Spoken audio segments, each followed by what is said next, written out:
있을 것 같아. 보지 못한 폭포 한번 보도록 합시다. 보지 못한 폭포. 수필이야. 수필이니까 우리 자기가 이제 기행문, 편지, 일기 뭐 이렇게 특별한 형식 없이 나의 이야기를 자유롭게 써낸 글.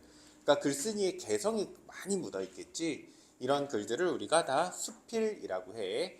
그래서 이런 수필 가운데 수필들 뭐 기행문, 수필, 수필에서도 뭐 경수필, 중수필 이렇게 좀 나뉘고 이렇게 본인이 큰 양식 없이 그냥 쭉 내 이야기, 경험, 그 다음에 내가 뭐 했었던 내가 쓴 편지, 일기 이런 것들을 통틀어서 우리는 교술갈래라고 불러. 알겠지? 교술갈래. 이거는 그럼 당연히 교술갈래의 일종이겠지? 교술갈래에서 수필로 넘어오는 거야. 풍패동의 동쪽은 느맘곡이다. 그 물이 서쪽으로 흘러 소월석 아래에 이르러 대천으로 들어간다. 우리 집에서 바라보면 아주 가깝지만 특별한 점이 있는 것으로는 보이지 않는다. 그래서 우리 집이라고 나와 있는데 이렇게 1인칭이지 우리라고 하면 1인칭.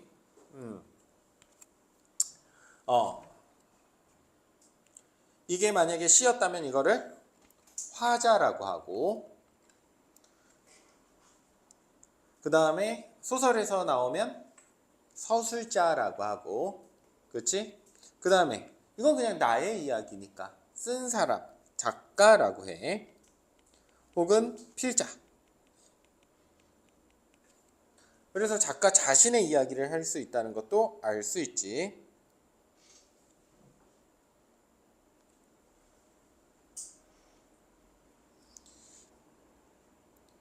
하루는 마을 주민 황씨가 아우 자익에게 골짜기 안에 있는 폭포가 몹시 기이하다고 말해주었다.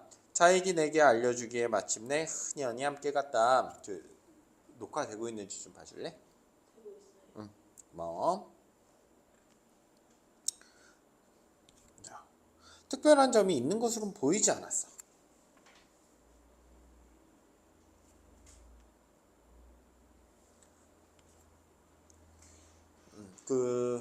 서연아, 여수에서 케이블카 타봤니? 네. 언제 타봤니? 옛날이요. 옛날에 몇 번이나 타봤어? 그런 기억이 안 나요. 넌 타봤니? 그래도 다 타봤네. 시영이는 타봤어? 나는 한 번도 안 타봤어. 여수에 있지만 여수에 있는 케이블카를 타지 않아. 준성이는 타봤니? 그래도 다 타봤구나. 선생님은 타보지 않았거든. 왜냐면 가까이 있지만 특별해 보이지 않기 때문이야. 알겠지? 그렇게 막 너희들 엄청 타보고 싶지는 않잖아. 솔직히. 그치? 그냥 어렸을 때 누군가의 손에 이끌려서 타봤을 가능성이 높고 여수에 살면서 그렇게 케이블카나 여수 밤바다를 뭐 매일같이 가지는 않잖아. 왜냐면 여기 사람들한테는 그게 그다지 특별하지 않거든. 선생님 동네는 선생님은 일산 살다 내려왔으니까 일산에는 그나마 유명한 게 호수공원이라는 게 있어. 이게 인공적으로 조성하는 호수공원인데 호수가 생각보다 상당히 커. 그래서 거기를 한 바퀴 이렇게 걸어서 돌면은 인공적으로 만든 호수가 1시간 반 정도는 걸어야 한 바퀴를 돌 수 있어. 가장 이제 힘들 때는 언제냐면 호수를 한 바퀴 돌아야지 했는데 반쯤 돌았는데 돌아가고 싶을 때. 그러면 일루 가도 40분, 일루 가도 40분이거든. 그러니까 반쯤 돌았을 때 후회되기 시작하면 정말 힘들더라고. 그래서 다시는 가지 않아. 어쨌든 우리가 오히려 이 가까이 있지만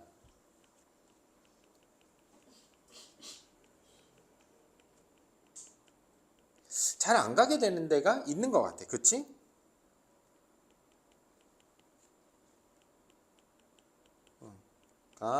본 적이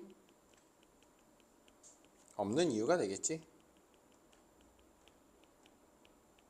적은 의존 명사이기 때문에 띄었어야 돼. 본 적이 없다.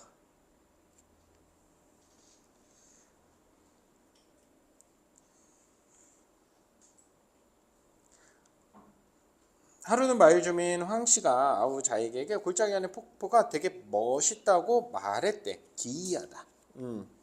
기이하다는 기묘하고 이상하다를 합쳐서 기이하다라고 해. 뭔가 신기하다. 자기에게 알려주었기에 마침내 흔현이 갔대. 흔현이는 무슨 뜻일까? 서연아.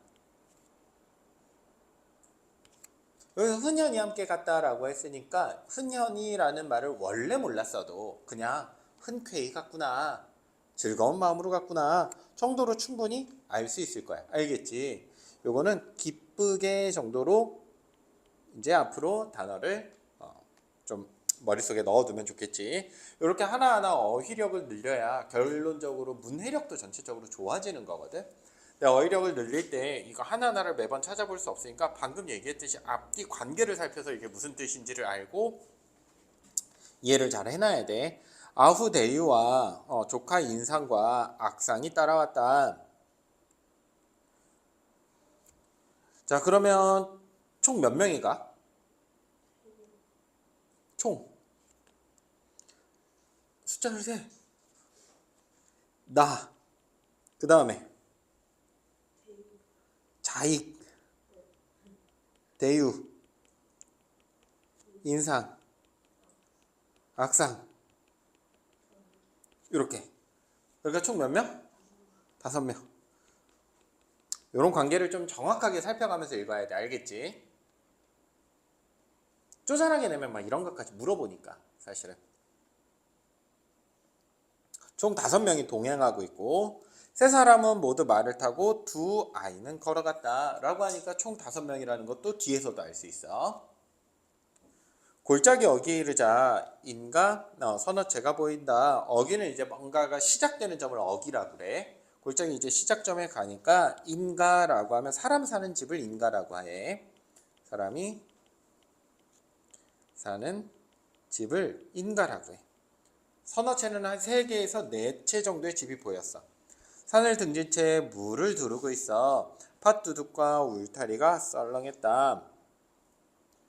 문을 두드리니 한 구부정한 노인이 나왔다. 그래서 산이 이렇게 있으면 인가 선어체가 여기에 있는 거야.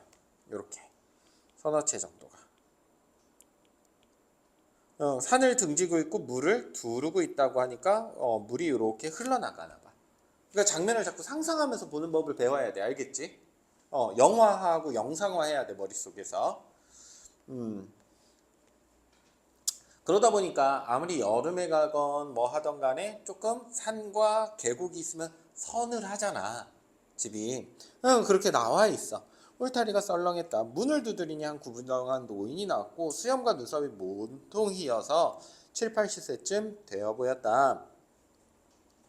폭포가 어디 있는지 묻자 지름길을 가리키며 들어가는 길을 아주 자세히 알려주었어. 그래서 이 노인은 이런 역할을 해주고 있어. 그렇지? 이 노인이 길을 가르쳐줬어. 골짜기 안으로 1, 2쯤 들어가서는 요거는 이제 길이 단위지. 거리의 단위야. 길이 단위야. 길이 정확히는 거리를 재는 정도지. 1, 2가 몇 미터 정도 되니? 서연아. 그거보다 좀 길 것 같아. 한 3m 들어가는 걸 이렇게 쓰지는 않잖아, 보통.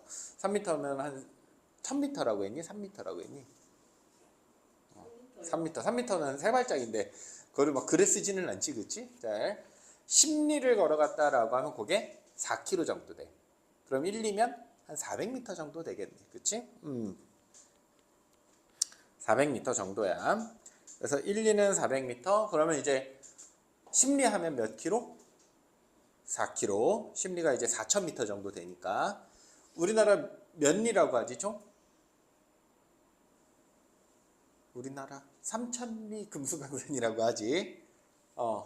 3000리 금수강산 아무도 못 들어봤니?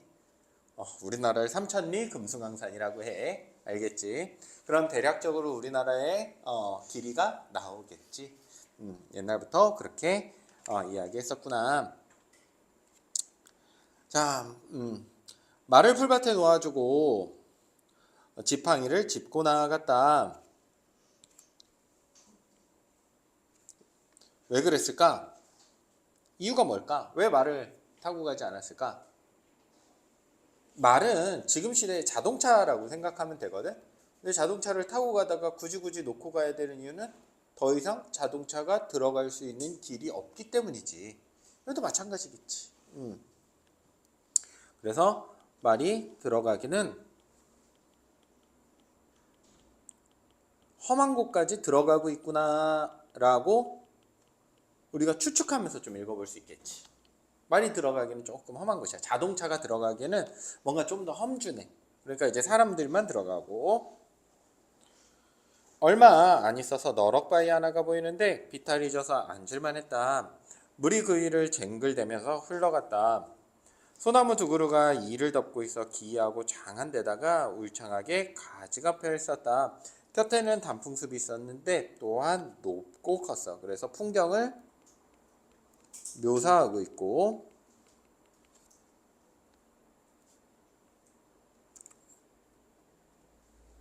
생각지도 못했다 감탄하고 있지. 와 멋있구나.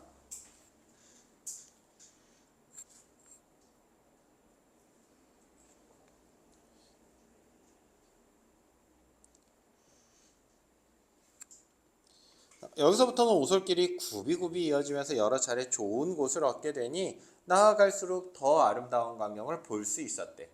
그래서 기뻐할 만했다. 하지만 폭포로 들어가는 길은 놓쳐서 찾지 못하고 그저 시내를 따라서 올라갔다. 여기서의 시내는 우리가 생각하는 시의 내부가 아니라 시냇물 할 때 시내야. 알겠지? 작은 강, 아주 작은 강, 좁은 강. 그렇게 5, 6리쯤 갔는데도 자, 그럼 이제 좀 계산해 볼 수 있을 것 같아. 5에서 6리라고 하니까 5리는 몇 미터야? 한 2km 정도 되겠지? 그렇지? 2에서 한 2.4km 정도. 꽤 많이 걸은 거야. 그럼 좀 생각을 해보자, 우리 이런 것도.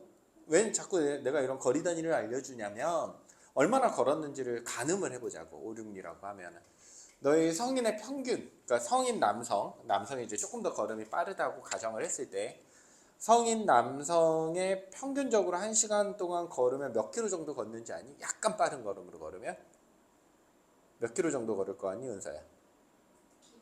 맞아. 4에서 5킬로 정도 걷는다고 해, 보통. 그러면 2.4에서 한 2킬로에서 2.4킬로 정도니까 그래도 산속을 걸어 다녔으니까 아마도 그래도 거의 1시간은 다니지 않았을까 싶기는 해. 그치? 이래저래 헤매면서 좀 다닌 거야. 그랬는데 폭포는 끝내 찾을 수가 없었다. 그래서 종래는 결국 끝내 이렇게 되겠지. 종래라는 말은 우리 잘 쓰지는 않지만 끝내라는 말은 잘 쓰지. 지쳐서 바위 위에 앉아서 산과일을 따서 먹으며 사방을 둘러보았다. 맷뿌리는 빙 둘러서, 맷뿌리는 정말 많이 안 쓰는 단어니까 좀 알아두면 좋을 것 같아. 어휘의 풍부함 중요하지. 사람이 똑똑해 보이는 가장 중요한 것 중에 하나가 바로 말을 어떻게 쓰느냐 인데 다양한 어휘를 적절하게 구사할 수 있다면 되게 똑똑해 보이지.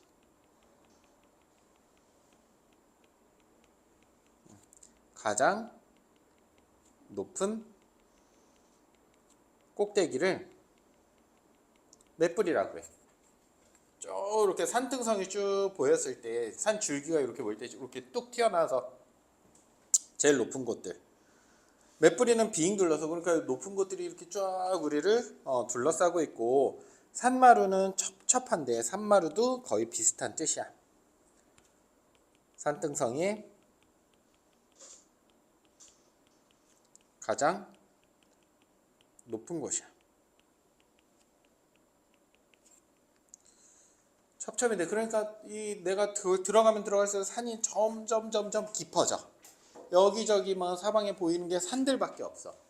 첩첩인데 시내 골짜기는 깊고도 그렇게 바라다 보이는 것은 온통 설이 맞은 숲에 붉고 누르한 단풍뿐이었다.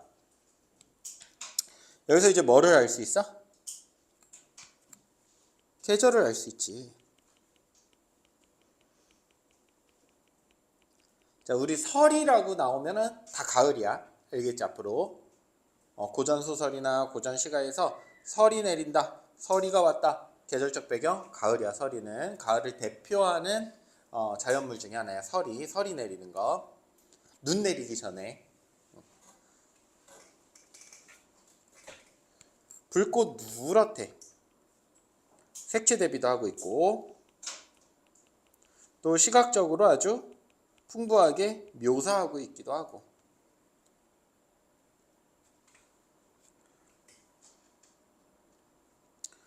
경계가 더욱 그윽히 빼어나서 경치가 너무 아름다워서 뭐 했대? 몹시 즐거웠대. 즐거워. 감정을 직접적으로 표출하고 있어.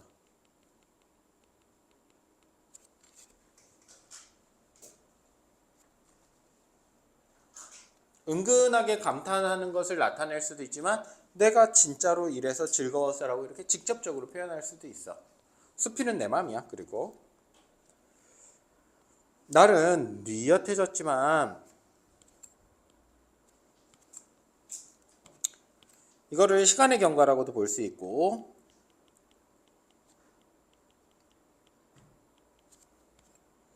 또 시간적 배경이라고도 볼 수 있지.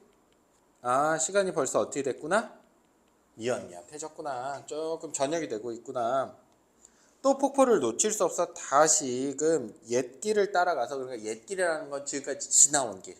다시 이제 돌아가기 시작했어. 아까 이제 길을 좀 잘못 들었다고 했잖아.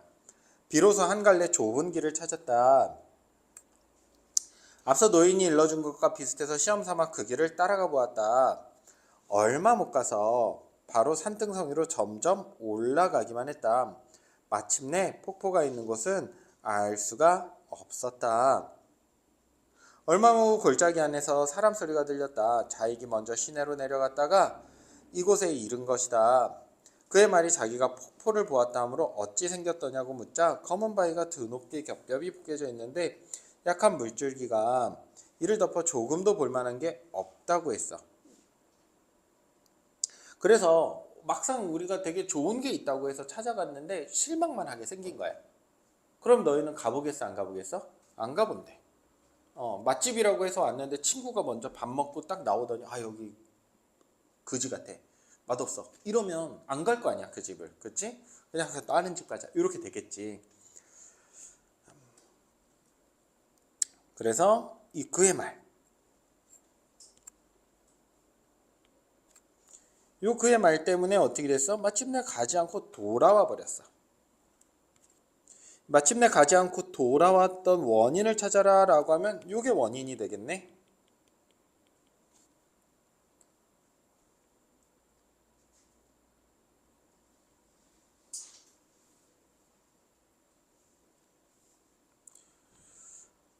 이런 것을 구경하죠. 발품을 팔았겠는가. 이 웃음은 진짜 막 재밌고 행복해서 웃는 게 아니라 허탈한 웃음에 가깝겠지.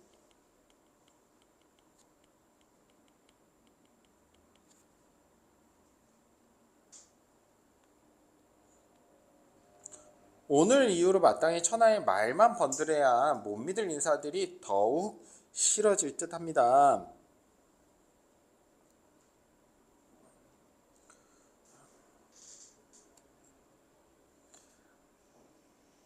번들해하다 라고 하면 실속 없이 말만 그럴듯하게 하는 것.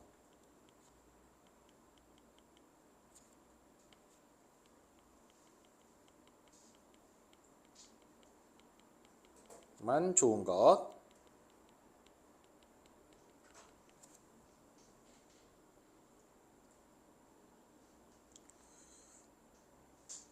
그래서 여기서의 웃음은 쓴 웃음이 되겠네. 자익이 웃으면서 아, 나쁜 새끼들, 야, 그렇게 재밌다고 좋다고 하더니 가서 보니까 아무것도 없네. 그냥 말만 그렇게 예쁘게 하는 놈들은 믿을 게 못 돼 라고 하면서 쓴 웃음을 짓고 있지. 이런 걸 우리가 고소라고 해야 돼. 고소라고도 해. 고자 써가지고 쓴 웃음이야. 황씨에게 속고만 것을 유감스러워 한 것이었다. 이 황씨가 거기 가보라고 거기 예쁘다고 했었는데 거기 예쁘대 우리 다 같이 가자 했는데 5명이나 데리고 갔는데 볼 게 없었어. 그 중에 4명은 거기까지도 올라가 보지도 못하고 사실은 근데 이제 진짜로 본 건 아니었지만 산에서 내려온 뒤 길을 알려준 노인을 만나 본 것을 얘기하자 노인이 말했다. 여기서의 본 것은 자익이 잘못 본, 그러니까 착각한 폭포지.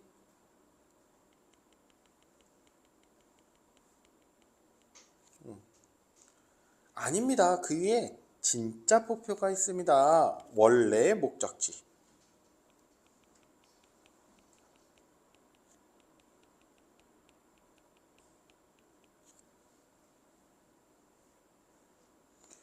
하지만 냇물을 따라 걸어가면 냇물을 따라 아까 신에 따라서 걷는다고 했었지.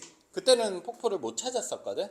그래서 다시 돌아와서 그 다음에 다시 이제 원래 노인이 알려줬던 길을 좀 가려고 하는데 자익이 그때 마침 내려와서 위에 볼 거 없어 이래서 돌아온 거잖아 지금. 그치?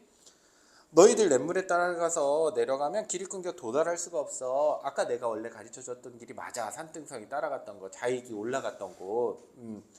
좀 더 애를 써서 앞으로 나아가지 못한 것이 안타까울 뿐이었다. 그러니까 다시 위로 올라가서 한 갈래 좁은 길. 여기는 바른 길이지.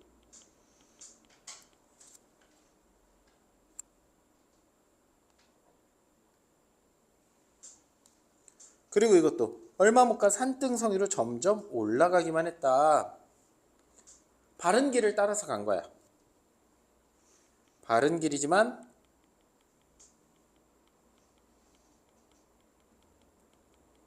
뭔가 이상해. 올라가기만 해 계속. 그래서 보통 우리가 생각하는 폭포는 사실 쭉 가면 아래에서 폭포가 떨어지는 걸 보잖아. 그렇지? 근데 자꾸 올라가기만 하잖아. 길이. 이 사람도 의심스러울 만하지. 내가 길을 잘못 들었나? 잘못 든 것으로 착각한 거지. 그러니까 우리가 어디까지 읽으니까 요 아래쪽까지 읽으니까 이 사람이 착각했었구나 라는 것을 알 수 있지. 그치? 착각해서 그냥 내려와 버린 거야 중도에. 그래서 이제 제대로 알아서 가볼 걸 하고 안타까울 뿐이었다. 하지만 또한 폭포의 실상이 자익이 본 것 정도에 그치지 않았음이 오히려 기뻤고 진짜로 기이한 폭포가 더 안쪽에 있었구나. 잠시 남겨두어 뒷날에 유람할 거리로 삼게 되온 것이 더욱 여운이 있음을 깨달았다. 그래서 지금 긍정적이고 낙천적으로 하고 있어. 생각을 전환했고 이런 걸 요새 원형적 사고라고 하나? 아니야. 원형적 사고. 모르니? 이거 적는 사람 누구니? 도른자니? 적으면 안 돼. 서술형에다 원형적 사고로 전환 이렇게 하면 안 돼. 알겠지? 학교 선생님들 몰라. 여운이 있음을 깨달았다. 그래서 깨달음을 얻었어. 그러니까 막상 가보지는 못했지만 우리가 어떻게 생각할 수 있다? 오히려 못 봐서 좋아. 나중에 또 볼 수 있는 게 있는 거니까. 오늘은 오늘대로 즐겼고 내가 볼 수 있는 게 더 남아있구나. 유람한 날은 신민년 8월 21일이네. 구체적인 날짜가 나오고 있어. 날짜가 나오고 있지, 그치? 요게 뭐의 특징이야? 기행 혹은 수필의 하나의 특징 중에 하나지. 너희 일기 쓰면 날짜 꼭 적잖아. 기행문 써도 몇 월 며칠에 갔다 이런 거 꼭 적으니까 갔던 날이고 그 이튿날 이 글을 쓴다.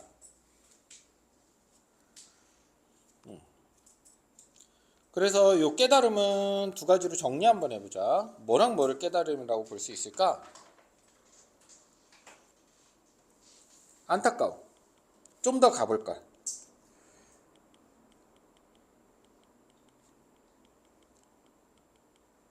요런 안타까움. 그치? 요런 게 느낀 점이야. 깨달음이라고 해봐야 뭐 꼭 뭐 엄청난 걸 깨달을 필요는 없어. 느낀 점, 느낀 점.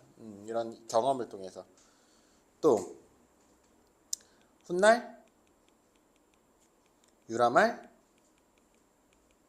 곳이 있어. 어디? 내가 못 본 곳. 그러니까 이런 것을 여운으로 남기는 것.